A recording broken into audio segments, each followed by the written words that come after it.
Welcome back to our course, Understanding Doctrine.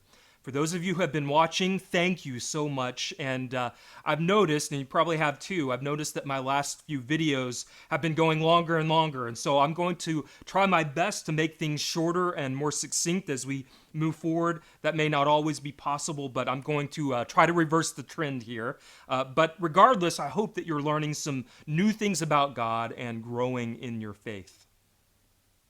In this session, we turn our attention to what is called the Doctrine of Divine Simplicity, the fact that our God is a simple God. Simple, you might be thinking? That seems really counterintuitive. I mean, surely God is the most complex of all beings. Well, we'll get to a definition of simplicity here in a moment, but in order to set up that discussion, we need to examine two other concepts. First, I need you to recall a concept that we introduced a couple of sessions ago. The fact that God is pure actuality. This means that there is no untapped or passive potential in God such that he might be determined or changed in any way, either from the outside or from himself. There is no new level of actuality that God might attain, no new reality or state of existence that he might come into. Instead, God is pure actuality and pure act. He is the ultimate cause of all reality. And this is an important ingredient in the doctrine of divine simplicity that we'll turn to in a moment. But second, you need to know another related concept central in Orthodox theology. It's what we call God's independence or God's aseity. Aseity is just a Latin word. It simply means from himself. God's aseity describes the truth that God is absolute in his being. He's not caused or moved or determined by anything outside himself, nor is he self-caused, as if there was a time where he moved himself from potentiality to actuality. Rather, God simply is. He is independent from creation and from all other reality. In fact, he's not a part of reality, but reality subsists within the very being of God. Anselm, the famous 11th century theologian, made this comment regarding the aseity of God.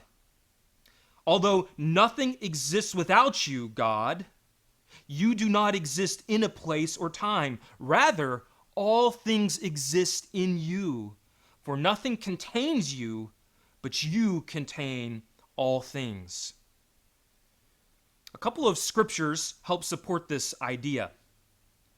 First, Acts chapter 17, verses 24 through 25. This is part of the Apostle Paul's Mars Hill address. And this is what Paul says: "The God who made the world and everything in it, being Lord of heaven and earth, does not live in temples made by man, nor is he served by human hands as though he needed anything, since he himself gives to all mankind life and breath and everything." So God clearly here is independent of his creation. He does not need us for anything in order for him to be God. Instead, he's the one who gives us all that we need. Another verse, Romans chapter 11, verses 35 and 36. This is what the Apostle Paul says here. "Who has given a gift to God that God might be repaid?" Now, this is a rhetorical question, but the answer is clearly no one. No one has ever given a gift to God so that that person might be repaid or needs to be repaid by God. Why? For from God and through him and to him are all things. God is in debt to no one. He is absolute and fully God in himself. This is the concept of God's aseity or God's independence. So now, with these background pieces in place, we are in a position to define and describe the doctrine of divine simplicity. This doctrine has fallen on hard times recently, but it has been a mark of Orthodox theology in all eras of church history. When we say that God is simple, what do we mean? Well, simple doesn't mean not complex, but it means that God is not a composite or a compound being. That is, he's not composed of pieces or parts or properties. If God was, then he would need a composer or some source of unity apart from whom he already is in order to put these pieces and parts together to make him be who he now is. But if that was the case, then he wouldn't be God. Whoever or whatever was organizing the parts or the pieces, that person would be the true God. To be a simple God means that God, in his essence, is irreducible. You can't break his essence or his divinity into more basic parts or ingredients that somehow fit together to make a composite divine machine. God is one and he is indivisible. You can't cut off or detach a part of God. A helpful phrase here, which happens to be the title of a recent book on this subject from James Dolezal: all that is in God is God. There is nothing in God which is not his divinity. So all of this is what we mean when we say that God is simple. He is not a composite being. He's not composed of parts or pieces that have to be put together to make him to be God. He just simply is God. All that is in God is God. Okay, so far so good. But once we say that God is simple, this has a number of key implications for our theology. First, the doctrine of divine simplicity protects the unity and the immutability of God. Now, we'll talk about both of these characteristics in the next video, but briefly, to claim that God is simple and not a composite being protects us from pulling the persons of the Trinity too far apart. It binds the three persons to the one divine essence, not just into each other, but to the one divine essence. There is a basic unity in the one God. And if God is simple in this way, as we have defined it, any change to God would have to change his very essence. But a being who undergoes any essential change is not God. And so simplicity protects the immutability, the unchanging nature of our God. Second, second implication of this doctrine of divine simplicity is this: to claim that God is simple means that since he's not made up of parts, God is identical to all of his attributes. There is nothing in God that is not identical to God. It's not like his attributes are one thing and his essence another thing. He is his attributes because he simply is God. If God merely possessed and then used or exemplified his attributes at various moments, then they could be conceived of as existing independently of his essence, and God would be dependent on them as needed parts or tools. But God doesn't just simply show love or display justice. He is love, while he also is just. He simply is who he is. And this implies, third, that in God, each attribute is identical to all the others. Now, we shouldn't then imagine God at times saying to himself, well, I'm going to set aside wrath now and take up my mercy bucket.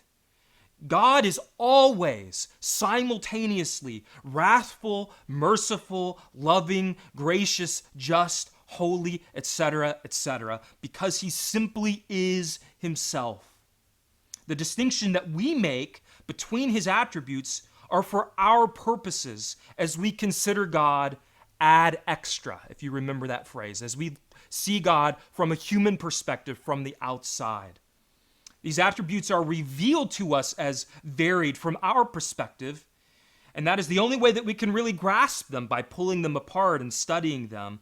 But they are not so in God. He is simple, not composed of parts.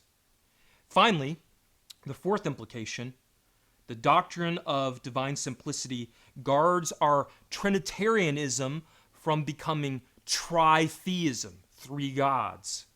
We believe that this one God exists in three persons. And one of the ways to ensure that these three persons don't become three distinct gods is by grounding them into the one divine essence and holding fast to this truth that God is not a composite of parts, including the persons of the Godhead. He is a simple God. And this means that he is necessarily triune. It's not like you have three persons and then a fourth element floating out there called the divine essence. No, he is one God, one simple God. He is simply one. We'll talk more about this later when we get to the Trinity. As we close this video, let me give you two practical ramifications of this doctrine of divine simplicity. The doctrine of God's simplicity, first of all, keeps us from pitting God's attributes against each other, so that one is seen as more fundamental to who God is. This is a common mistake in our own day, where we sometimes think of, for example, God's love as more fundamental and central to God's essence. But the doctrine of divine simplicity says, no, all that is in God is God. His love is just love, and his wrath is loving wrath, all the time, in every way. Second, this doctrine of divine simplicity highlights God's uniqueness and transcendence. It shows us that God is utterly different from creation, and there's nothing beyond or behind God that explains him or shapes him. And this should fuel for us humble reverence in our prayers and in our praise. He is the God who simply is God. And this leads us to our closing challenge for this session. Spend some time reflecting on this concept that God is a simple God. And as much as you want to wrap your mind around it and understand it fully, know that it will always elude us. Instead, however, let the mystery and wonder of this doctrine draw you into worship this week. Spend some time praying and praising God for being who he is, and that he is so far above all other reality and transcendent above all of creation. And then rest in his infinite greatness.